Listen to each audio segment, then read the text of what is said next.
Hello friends, today we are going to see class 7 science subject lesson number 1, the living world adaptation and classification. In what different ways the diversity in living thing seen. म्हणजेच living things मध्ये विविधता वेगवेगळ्या प्रकारची कशी दिसून येते हे आपल्याला पाहायचं आहे. A great variety of plants is found on the earth. Some plants have colourful flowers, some plants grow in water, where some are found in desert which is have scarcity of water. Some plants are found only in snowy region. Some plants cannot be seen without a microscope, where some are huge in size. म्हणजेच काही जे plants असतात ते एकदम खूप रंगीबेरंगी, म्हणजे काही झाडांना रंगीबेरंगी फुले असतात, तर काही झाडे पाण्यात वाढतात, तर काही झाडे दुष्काळी भागात म्हणजे जिथे पाणी नसते अशा भागात म्हणजेच वाळवंटात, तर काही प्राणी खूप बर्फ पडतो, बर्फाच्छादित भाग असतो म्हणजे स्नो रिजन असतो अशा ठिकाणी झाडे येतात. तर काही झाडे इतकी लहान असतात की ती मायक्रोस्कोपने आपण पाहू शकतो, तर काही झाडे इतकी मोठी खूप मोठी असतात. Like plants, animal to show diversity. Some are unicellular, other multicellular. Some are vertebrates, whereas other are invertebrates. This world is full of variety of animals. म्हणजेच काही झाडे एक पेशी म्हणजे वन सेलचे असतात, तर काही मेनी सेल्स मध्ये असतात. Unicellular means one cell, multicellular means many cell. तर काहींना कणा असतो तर काहींना नसतो, म्हणजे बॅकबोन म्हटलं तरी चालेल, व्हर्टिब्रेट्स बॅकबोन असलेले. This world is full of variety of animals. म्हणजे या जगात aquatic, terrestrial, amphibian, reptilian, aerial म्हणजेच जमिनीवर राहणारे, पाण्यात राहणारे, तसेच दोन्ही जमीन आणि पाण्यात दोन्हीवर राहणारे किंवा हवेत उडणारे असे भरपूर वेगवेगळे डायव्हर्सिटी म्हणजे वेगवेगळे विविधता, डिफरन्स आपल्याला पाहायला मिळतो. Are the plants and animals from Kashmir and Rajasthan of the same type. Can you elaborate on any differences between the two. म्हणजेच राजस्थान आणि काश्मीरमध्ये राहणारे सर्वच प्राणी, तिथले प्राणी आणि ॲनिमल्स हे सेम असतात का, यामध्ये तुम्ही डिफरन्सेस म्हणजे फरक सांगू शकता का? हे असे का असतं? तर because of adaptation. Coniferous trees like pine and deodar flourish in snowy regions like Kashmir. However in desert of Rajasthan plant like cactus and acacia babul are found. The camel, a desert animal, is not found in Kashmir. What a reason for this differences. म्हणजेच pine आणि देवदार सारखी झाडे काश्मीर सारख्या बर्फाच्छादित म्हणजे snow असलेल्या भागात आपल्याला चांगली वाढताना दिसतात, तर राजस्थान सारख्या वाळवंटात कॅक्टस आणि बाबळी सारखी झाडे येतात. तर वाळवंटातील प्राणी उंट हा काश्मीरमध्ये आढळत नाही. या सर्वाचं रिझन काय असू शकतं असे तुम्हाला वाटते? Adaptation, gradual changes occur in the body parts and also in the behavior of organism which help them to adjust to their surrounding. Such changes are called adaptation. Adaptation म्हणजे काय की एखाद्या गोष्टीशी ऍडजस्ट करणे, जुळवून घेणे. म्हणजेच जे लिव्हिंग थिंगचे जे बॉडी असते किंवा हॅबिट असतात, सवयी असतात, शरीर असते, ते कालांतराने काय होत असतं, काही after certain time period change होत असते. त्यामुळे ते त्यांच्या सराउंडिंग मध्ये जे ऍटमॉस्फिअर आहे त्याच्याशी ते ऍडजस्ट करायला पाहतात. Adaptation of plants. Observe the complete the chart. Lotus काय आहे? Aquatic. Type of root fibre. Characteristic of leaves large and round with waxy layer. Characteristic of stem hollow and flexible. Now cactus कशामध्ये येते? Dessert मध्ये. Type of root काय आहे कॅक्टसचं? Tap root. Small और spine like to reduce water loss and thick and stores. Characteristic thick and stores water. Next banyan ट्रीचं काय आहे? It is a terrestrial habitat. Prop roots. Characteristic broad and large absorb sunlight. Characteristic of stem thick, woody and strong. म्हणजेच काय तर aquatic lotus हे fibrous type of route, त्याचं काय असतं? फायबर, आणि ते लार्ज राऊंड शेप मध्ये असतं आणि वॅक्सी लेअर असते. त्याचबरोबर होलो अँड फ्लेक्झिबल असते. कॅक्टस टॅप रूट असतात ते, आणि स्मॉल आणि स्पाइन लाईक स्ट्रक्चर तिथे reduce water loss and thick and stores water. Banyan terrestrial, broad and large absorb, ते काय करतं? सनलाइट ऍब्सॉर्ब करतात. Thick and woody strong. म्हणजे हे स्ट्रॉंग असतं. Adaptation in aquatic plants. Visit various water bodies such as river, brook, pond, lake in your surrounding. What differences do you observe between terrestrial and aquatic plants. म्हणजेच तुम्ही जमिनीवर राहणाऱ्या आणि पाण्यामध्ये राहणाऱ्या वनस्पती म्हणजे असणाऱ्या वनस्पतींमध्ये काय फरक सांगू शकता? हे ते क्वेश्चन करतात. Aquatic plants have a floating leaves, soft stems and spongy tissues, while terrestrial plants are adapted for support, water and conservation and sunlight capture. तर पाण्यामध्ये असलेल्या ज्या प्लांट्स असतात ते पाण्यावर तरंगतात आणि त्याचे जे स्टेम असतात ते खूप मऊ असतात आणि स्पॉन्जी असतात. तर जे स्थलचर जमिनीवरचे जे असतात ते मजबूत काय असतात? स्ट्रॉंग असतात. ते सपोर्टसाठी सपोर्ट घेतात आणि पाण्याच्या जे पाणी असतं ते साठवण्यासाठी व सूर्यप्रकाश घेण्यासाठी ते त्याच्याशी मॅच करून घेत असतात. आता इथे आपण एखादं एक्झाम्पल बघू शकतो ॲक्वॅटिक प्लांट्सचं. तर कोणतं आहे ते एक्झाम्पल? तर लोटस. त्याची पाणी कशी असतात, लिव्स कशी असतात, मोठी असतात आणि फ्लॅट असतात आणि ते पाण्यावर व्यवस्थित तरंगू शकतात, हे तरंगू शकतात. आणि खोड कशी असतात, त्याची कटिंग नसतात. ते पाणी त्याला काय देत असतं, त्या स्टेमला आधार देत असतं. त्याचबरोबर स्टेममध्ये आणि लिव्समध्ये हवेचे थर असतात, ते त्यांना तरंगण्यास मदत करतात. त्याचबरोबर टेरेस्ट्रियल प्लांट्स कसे असतात, ते जमिनीवर उभे राहण्यासाठी त्यांचे स्टेम मजबूत करतात आणि पाण्याचा साठा किंवा पाणी जी लहान काय करतात त्याच्यात बाष्पीभवन कमी करतात. त्यामुळे सूर्यप्रकाश त्यांना पानांची रचनाच अशी केलेली असते की त्यांना सूर्यप्रकाश मिळेल. सम of aquatic plants are firmly rooted in the soil at bottom of the water bodies. Their stems are submerged while leaves and flowers float on the surface. However, some plants are entirely afloat. Their roots are not anchored in the soil.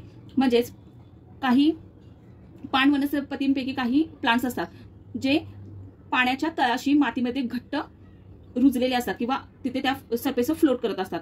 त्यांचे जे stem असते ते पूर्ण बुडलेले असते व त्याच्यावर व पाने व फुले पाण्याच्या वरच्या भागावर आलेली असतात. पण काही जे वनस्पती असतात, काही प्लांट असतात, ते पूर्णपणे पाण्याच्या आत तरंगत असतात आणि त्यांचे जे स्टेम्स असतात ते मातीमध्ये, जे इथं पाणी इथे बघा ह्या डायग्राम मध्ये दिसत आहे, काही पूर्ण खालीच आहेत, पाण्याच्या आत मातीमध्ये फ्लोट होतात, तर काही पाण्याच्या वरती फ्लोट होतात काही flowers. The surface of leaves and stems of many aquatic plants are covered with waxy layer. Leaves of some aquatic plants are thin and slender like ribbon. This shape helps them to withstand fast currents of water. Air spaces in stems and petioles of aquatic plants are useful for floating in water. अनेक जे पाण्यामध्ये वनस्पती असतात त्यांच्या जे leaves असतात आणि stem असतात त्याच्यावर एक वॅक्सी लेअर, वॅक्सी म्हणजे एकदम असं मेणासारखं एक लेअर असतं, म्हणजे वॅक्सी लेअर म्हणजे मेणबत्ती असते ना त्याच्यासारखं एक लेअर असतं. Leaves of some aquatic plants are thin and slender like ribbon. तर काही ज्या पाण्यामधल्या वनस्पती असतात, प्लांट्स असतात, ते एकदम बारीक रिबन सारखे लांबट म्हणजे लॉंग आणि बारीक असतात.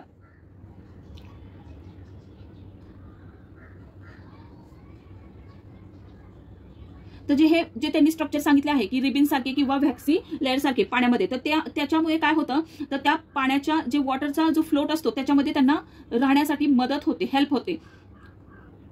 तर काही वनस्पतींच्या स्टेममध्ये आणि पेट्योलॉइस म्हणजे देठांमध्ये हवेची जागा असते, त्याच्यामुळे ते पाण्यावर अगदी सोप्या पद्धतीने तरंगू शकतात किंवा ते तरंगू शकतात. तिथे जे एअर स्पेस असते ना त्याच्यामुळे. म्हणजेच काय, तर याच्यामध्ये काही प्लांट्स असतात ते पाण्याच्या वरती येतात आणि त्याला फुले हे येतात, तर काही पाण्याच्या आतमध्ये असतात आणि खूप ते त्यांना पाण्यामध्ये व्यवस्थित फ्लोट करता यावं त्यासाठी ते रिबन सारखे किंवा वॅक्स सारखे त्यांचे लेयर्स असतात. आणि त्याच्याच बरोबर स्टेम आणि पेटल्स मध्ये एअर स्पेस असते की जेणेकरून ते फ्लोटिंगसाठी त्यांना खूप मोठी हेल्प होते. Now next, why does water trickle off lotus leaves. कमळात जे लोटस असतं ते त्याच्या पानावरून पाणी का घसरते, म्हणजे कमळाच्या पानावरून पाणी का घसरते, because lotus leaves have a waxy coating the repels water. आताच आपण पाहिलं की जे पाण्याच्या आतले जे प्लांट्स असतात त्यांना काय असतं, वॅक्सी लेअर आणि रिबन सारखे लॉंग आणि थिन असतात ते. मग त्यामुळे ते वॅक्सी लेअर असल्यामुळे पाणी त्याच्यावरून काय होते, फ्लोट म्हणजे घसरून खाली येत असते आणि रिपल्स होते. Why don't the leaves of the plants wrote in water. काही वनस्पती जे असतात, प्लांट्स असतात, ते प्लांट्स म्हणजे खराब का होत नाही त्या पाण्यामध्ये, due to waxy layer water does not stay on them and prevents floating. म्हणजे आता जसं मी सांगितलं त्याचप्रमाणे त्या वॅक्सी लेअरमुळे काय होतं, पाणी त्याच्यावर जास्त त्या लीव्सवर जास्त वेळ थांबत नाही, त्यामुळे ते its prevents from floating. Why are their roots shorts and fibrous.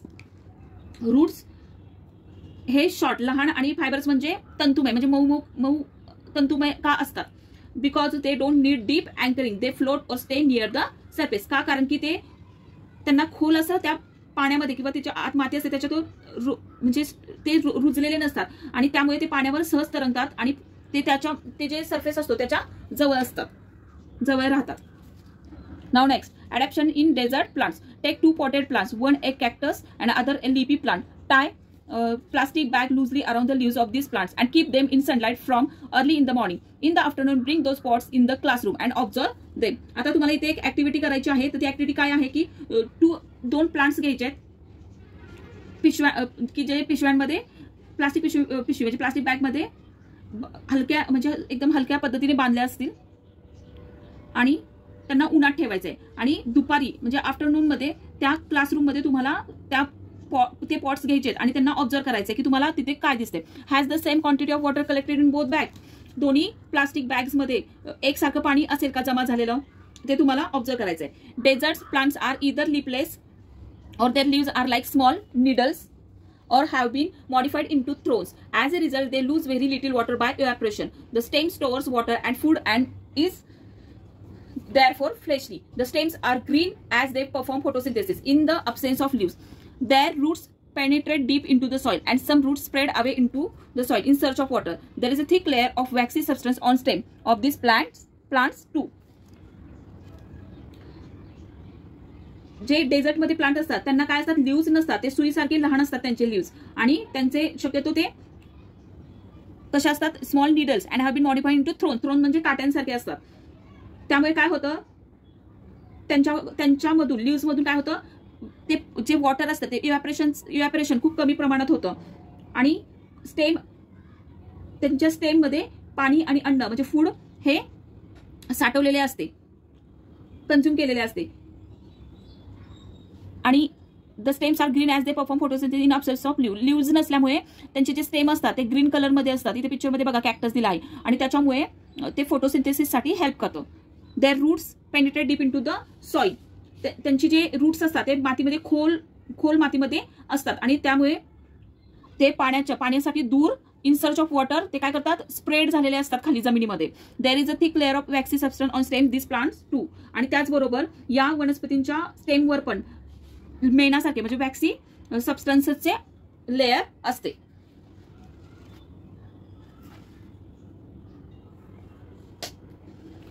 Adaptation in plants and snowy regions. In what way are sloping branches useful to plants in snowy regions? Plants of snowy regions mainly include conifers like deodar and deodar and pine. These trees are conical in shape due to their sloping branches in heavy snowfall and extreme cold in these regions. Their conical shape prevents the snow from the accumulating on the tree and the thick bark helps the tree to withstand the cold. इथे picture दिलेला आहे पहा. त्या picture प्रमाणे snowy regions मध्ये sloping branch असलेले trees का असतात हे आपल्याला पाहायचं आहे. Plants of snowy regions mainly include coniferous like deodar and pine. म्हणजेच स्नोई रिजन असलेले झाडे इथे बघा तिरके दिसतात का तुम्हाला इथे फांद्या त्यांच्या, त्यालाच आपण काय म्हणतो, कोनिफेरस म्हणजे शंकू वृक्ष म्हटलं तरी चालेल. या झाडांचा आकार तिरका असतो का, कारण की जेव्हा बर्फवृष्टी किंवा थंडीमुळे त्याच्यावर बर्फ साचून येतो, तो बर्फ या पानांवर साचून पाने ती लिव्स खराब होऊ नये त्यासाठी या झाडांची अशी रचना म्हणजे या झाडांचे स्ट्रक्चर तसे असते. त्याचबरोबर झाडांची जाड साल थंडीपासून त्यांचं काय करते, संरक्षण करते, प्रोटेक्ट करते. त्यामुळे बऱ्याच वेळा आपल्याला स्नोई रिजन्स किंवा खूप थंडी असेल अशा भागात असे लिव्स पाहायला मिळतात, कारण त्याच्यावर बर्फ जमा होत नाही आणि बर्फ जमा नाही होत आणि त्यांची जे झाडांचे जे स्टेम असते ते खूप जाड असतात. त्यामुळे त्यांचं त्या झाडांचं त्याच्या बर्फापासून किंवा थंडीपासून बचाव होतो, प्रोटेक्ट होतात म्हणजे प्रिव्हेंट करतं ते.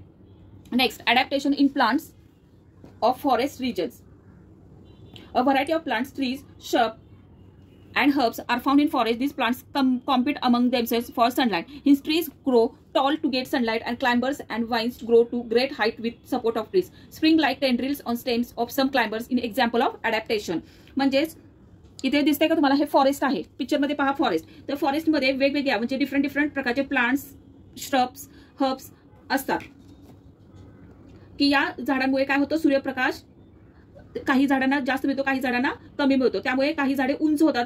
जी उंच होतात त्यांना मोठ्या प्रमाणात सूर्यप्रकाश मिळाला असतो आणि जे खाली असतात क्लाइंबर्स आणि वाईनची झाडे ते त्यांचा ती मोठे जे झाडे झालेले असतात, उंच झाडे झालेले असतात, त्यांचा आधार घेऊन उंच वाढतात. तर काही वेली असतात तिथे त्या झुलत्या टोकांची रचना करून केलेल्या असतात म्हणजे झालेल्या असतात.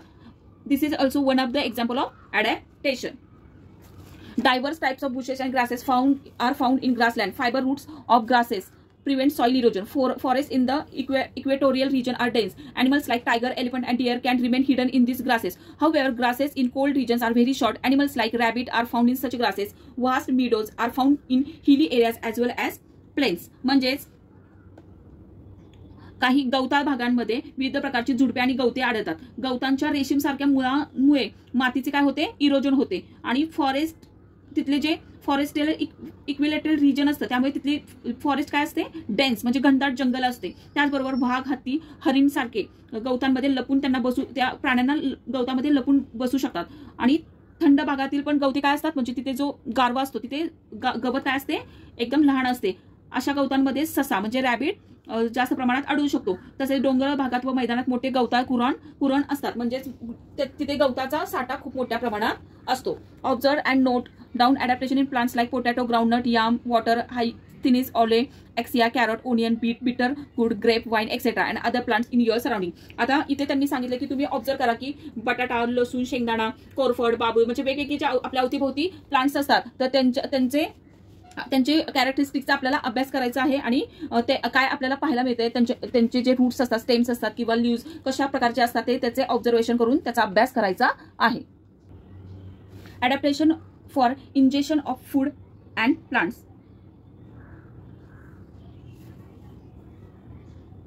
Most of the plants are anchored in ground and are autotrophic. However, plants like Dodder, Cuscuta are parasitic. The plant body of Dodder consists of yellow wire-like stem. It is a leafless and cannot perform photosynthesis. However, it has a hostorial sucking roots of absorbing nutrients from the host plant. These roots penetrate up to the conducting vessel of the host plant to absorb water and food.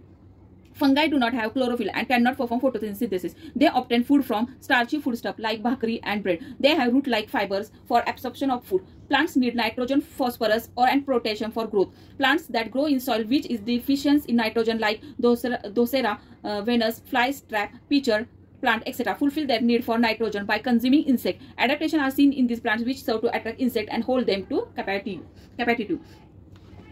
आता वनस्पतींमध्ये म्हणजे ह्याच्या injection of food in plant म्हणजे अन्न घेण्यासाठी ते अनुकूल कसे असतात ते आपल्याला पाहायचं आहे. बहुतेक ट्रीज काय असतात, जमिनीमध्ये स्थिर असतात, त्यामुळे त्या स्वयं म्हणजे ओन फूड तयार करतात. त्याचबरोबर काही प्लांट्स अळशी, कसकटासारखी ते दुसऱ्यांवर डिपेंड असतात. They are depend on others. कसकटा झाडाचे जे स्टेम असते ते येलो कलरचे असते, एकदम बारीक तारेसारखे असते. त्याचबरोबर त्याला पान नसते, त्यामुळे तिथे फोटोसिंथेसिस होऊ शकत नाही. त्यामुळे ते जे प्लांट्स असतात ते अन्न शोषून घेऊ शकत नाही. त्याचबरोबर अशा वनस्पतींमध्ये जे पाणी आणि अन्न शोषून घेण्याची जे वेसल असते तेही नसते. त्याचबरोबर जे फंगाय असतात, fungi do not have chlorophyll, फंगायमध्ये पण क्लोरोफिल नसते, त्यामुळे तेही फोटोसिंथेसिस करू शकत नाही. भाकरी किंवा ब्रेड सारखे जे युक्त अन्नातून काय होतात ते अन्न मिळवतात. त्याचबरोबर त्यांना अन्न शोषण्यासाठी मुळांसारखे तंतू असतात. झाडांच्या जे ग्रो होण्यासाठी काय काय लागतं तर नायट्रोजन, फॉस्फरस, पोटॅशियम या गोष्टी आपल्याला झाडे ग्रो होण्यासाठी लागतात. की जे मातीमध्ये नायट्रोजन कमी असते अशा वेळी त्यामध्ये वाढणारी drosera, venus, fly trap, pitcher plant ही कीटक खाऊन नायट्रोजन मिळवतात. या वनस्पतीमध्ये कीटकांना म्हणजे ते जे इन्सेक्ट असतात त्यांना आकर्षक करण्यासाठी व पकडण्यासाठी काही खास अनुकूलता असते. Collect information about plant and adaptation website NBGNET. तर या वेबसाईटचे तुम्ही हेल्प घेऊन वेगवेगळ्या प्लांटचे अडॅप्टेशन आणि त्यांची काय त्यांचे कॅरेक्टरिस्टिक आहे तुम्ही फाइंड आउट करू शकता. तर व्हिडिओ आवडला असल्यास लाईक, शेअर, सबस्क्राईब जरूर करा. इथेच आपण अडॅप्टेशन ऑफ प्लांट्स पाहिलेले आहे. नेक्स्ट लेक्चर घेऊ त्यामध्ये आपल्याला अडॅप्टेशन इन ॲनिमल्स और other desert animals, forest, grassland animals हे वेगवेगळे जे अडॅप्टेशन ॲनिमल्स आहेत ते आपल्याला पाहायचे आहेत. तर भेटूया नवीन लेक्चर सहित. तोपर्यंत बाय.